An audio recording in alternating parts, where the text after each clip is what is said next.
السلام علیکم۔ تاریخ نے بڑے بڑے درندے پیدا کیے ہیں۔ چنگیز خان بھی ان میں سے تھا۔ وہ شمالی منگولیا میں پیدا ہوا۔ اس کے باپ یسوجی جو جیگن قبیلے کا سردار تھا، اس کا نام تیموچن رکھا تھا۔ یسوجی کو اس کے دشمن تاتاریوں نے اس وقت قتل کر دیا تھا جب وہ تیموچن کی شادی بورتی سے طے کر کے اور اسے اس کے ہونے والے سسرال میں چھوڑ کر واپس آ رہا تھا۔ یہاں سے اس کی زندگی شروع ہوئی اور اس نے بہت اتار چڑھاؤ دیکھنے کے بعد 44 سال کی عمر میں منگولیا کا حکمران بن گیا اور چنگیز خان کے نام سے مشہور ہوا۔ منگولیا کی لڑائیوں میں اس کی پالیسی یہ تھی کہ وہ مفتوح قبائل کے فوجیوں کو قتل نہیں کرتا تھا، بلکہ وفاداری کا عہد لے کر اپنی فوج میں شامل کر لیتا تھا۔ وہ ان جنگوں میں یتیم ہونے والے بچوں کو پرورش کے لیے اپنی ماں کے سپرد کر دیتا تھا۔ اس کے اس طرز عمل سے منگولیا کی لڑائیوں میں زیادہ قتل و غارت نہیں ہوئی۔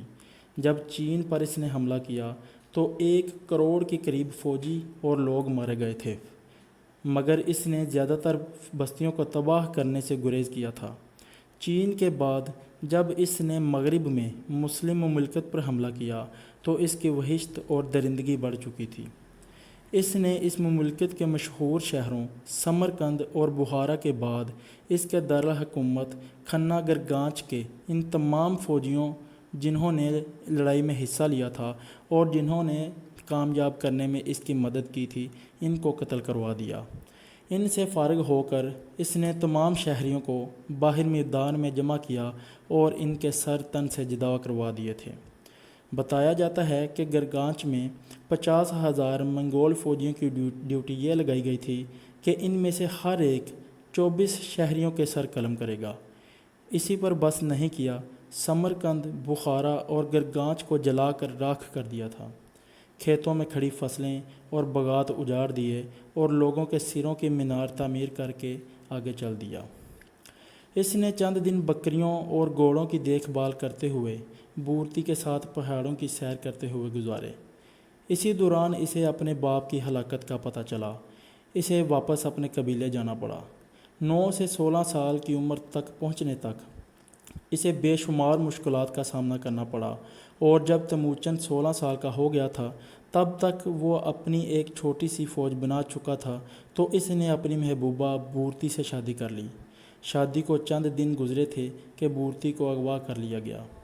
اسے مرکٹ قبیلے والوں نے اغوا کیا اور اسے آگے بیچ دیا۔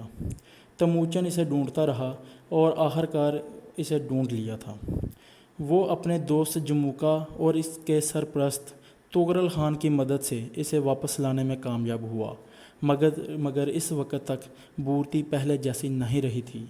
کچھ عرصے کے بعد بورتی کے ہاں ایک بچے کی پیدائش ہوئی جس کا نام جوچی رکھا گیا۔ منگول رسم و رواج کے مطابق چنگیز خان نے کئی شادیاں کیں، مگر اس نے ملکہ کا درجہ کسی کو نہیں دیا۔ صرف بورتی کو ہی ملکہ کا درجہ حاصل تھا، وہی اس کے ساتھ تخت پر بیٹھتی تھی۔ حیرت تھی کہ وہ ظالم جابر محبت کے معنی جانتا تھا کہ محبت جسم سے نہیں، روح سے کی جاتی ہے۔